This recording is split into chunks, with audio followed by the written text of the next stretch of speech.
사주와 사주학의 의의를 보겠습니다. 사주란 개인의 생년월일시를 간지로 표현해 놓은 네 기둥이고, 사주학은 사주와 운의 흐름을 기초로 음양과 오행의 생극합충을 살펴 개인 중심의 기중화복을 도출해내는 학문입니다. 사주는 연월일시를 간지로 나타낸 네 기둥을 의미하지만 8글자로 구성되므로 팔자라고도 불리죠. 그러나 사주를 간명할 때는 사주 원국 외에도 지지가 품고 있는 지장간과 10년을 맞이로 흐르는 대운이 필수적입니다. 사주에는 지장간도 포함됨을 보겠습니다. 세간에서는 사주 원국과 대운만을 표기하고 간명하는 것이 일반적이지만, 이는 지장간의 중요성이 간과된 습관입니다. 사주를 간명할 때는 천간 오행들에 대해 지지가 어떠한 바탕을 이루고 있는가를 살펴야 하고, 이때 지지가 품고 있는 지장간의 흐름을 읽어내야만 그 바탕을 이해할 수 있습니다. 따라서 천간 네 오행의 배열 흐름과 지장간 배열 흐름과의 유기성이 어떻게 구성되어 있는가를 살피는 것이 매우 중요합니다. 사주에는 대운도 포함됨을 보겠습니다. 네 기둥으로 구성되어 있는 사주에서 천간은 양이고 지지는 음이죠. 이렇게 천간과 지지가 4개씩 균형을 이루고 태어났기 때문에 오행으로서의 모습을 유지하고 있는 것이 우리 사람입니다.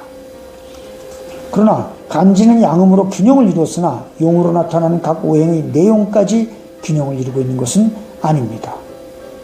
모든 오행이 다르듯이 개개인 모두 자신이 가지고 태어난 사주팔자는 사실상 모두 다르다는 것이죠. 다만 사람의 명을 8글자로만 표현할 수밖에 없는 한계가 있을 뿐입니다. 태어난 후 자라서 늙어 명을 다할 때까지의 자신만의 환경에 대한 체감도 다릅니다. 그래서 비록 완전하지는 않지만 타고난 사주팔자에서의 불균형을 대운인 평생의 환경이 보완할 수 있는가, 아니면 불균형을 더하게 하는가를 살피는 것이고, 이것이 대운을 사주에 포함하는 이유이기도 합니다. 지장간 포함 사주 원국은 자동차, 대운은 도로로 비유하기도 합니다. 앞에서 명을 8글자로만 표현할 수밖에 없는 한계가 있다라고 했지만, 간지 8자와 지장간의 상호 작용력을 이해하기도 쉽지 않고, 여기에 대운의 간지와 지장간의 흐름을 원국과 조합을 해서 이해하기는 더욱 쉬운 일이 아닙니다. 관계가 있을 수는 있지만 상기 내용을 충분히 이해할 수만 있다면 원하는 만큼의 목적은 이룰 수 있다고 봅니다. 여기라는 그 글자의 의미가 말해주듯 신살, 형, 충, 파, 해 등과 같은 개인의 욕심에 이용될 수 있는 공식은 음양오행의 흐름을 이해하는 데 장애만 될 뿐 도움이 되지 않습니다. 몇 년을 공부했는데도 하나도 모르겠다라는 말을 하는 사람들이 흔하게 보이는 이유입니다. 쌍둥이의 사주는 같은데 사는 모습은 매우 다르다. 그래서 나는 사주를 믿지 않는다 라는 말도 가끔 듣습니다. 2시간의 한계는 지금 연구 중이고 진척은 있지만 아직 정론을 보지 못한 것이 사실입니다. 분명한 것은 사람의 태어남은 태양과 지구 간의 한 시점인 일직선이기 때문에 누구든 같은 사주, 같은 운명은 있을 수가 없습니다. 학문은 하나하나 깨달아가는 것이지 완전한 것은 없다고 봅니다. 아무리 세계적으로 유명한 우주 과학자라 하더라도 우주를 다 알 수는 없지 않겠습니까?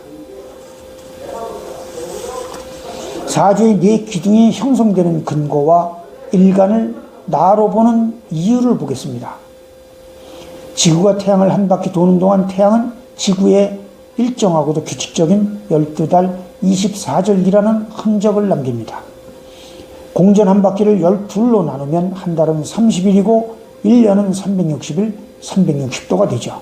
공전 한 바퀴는 태양을 기준으로 표현한 것입니다.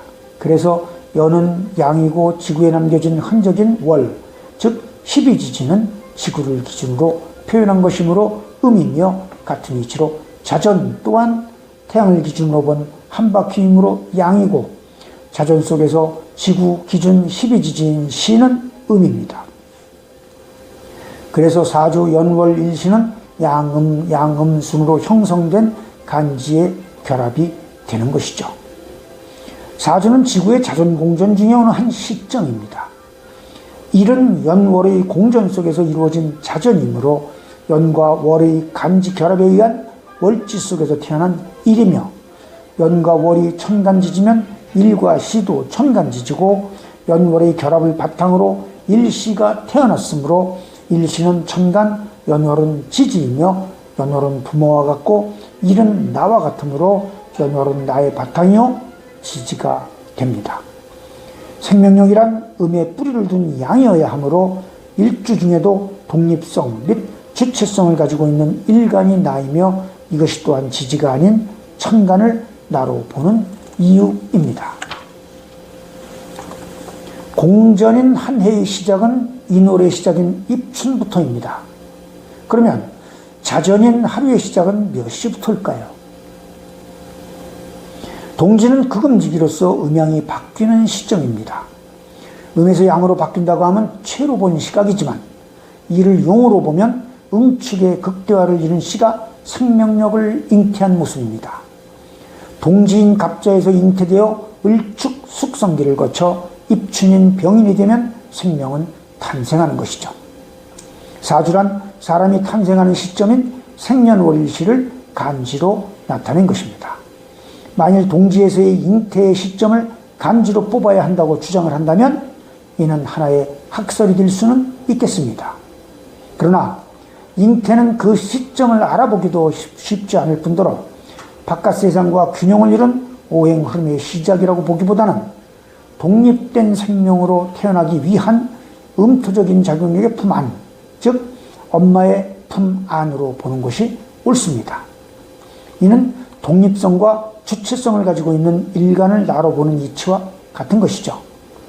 응축의 극대화를 거친 시 역시 잉태는 되었지만 아직 귀토의 품 안에서 숙성기를 거치고 있고, 새싹은 독립되어 태어나 첫 호흡과 함께 세상과 하나를 이룹니다.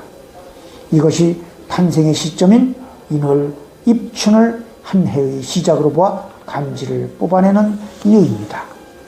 여기서 동지를 새해의 시작으로 보기 때문에 하루의 시작도 자시로 본다든가, 입춘을 새해의 시작으로 보기 때문에 하루의 시작도 인시로 본다는 등의 주장이 옳고 그름을 떠나 논리적으로는 두 주장 모두 합당하다고 볼 수 있습니다.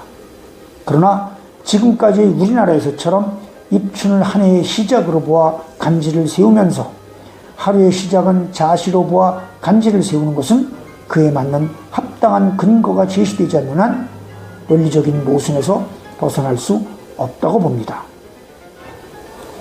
공전뿐 아니라 겨울이든 여름이든 자전 한 바퀴에도 사계절이 있기 때문입니다.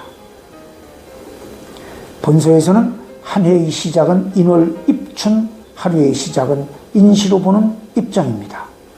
따라서 자시 축시생은 어제의 일주가 될 뿐 아니라 자시 축시가 아니더라도 시 천간이 다르게 구성됩니다.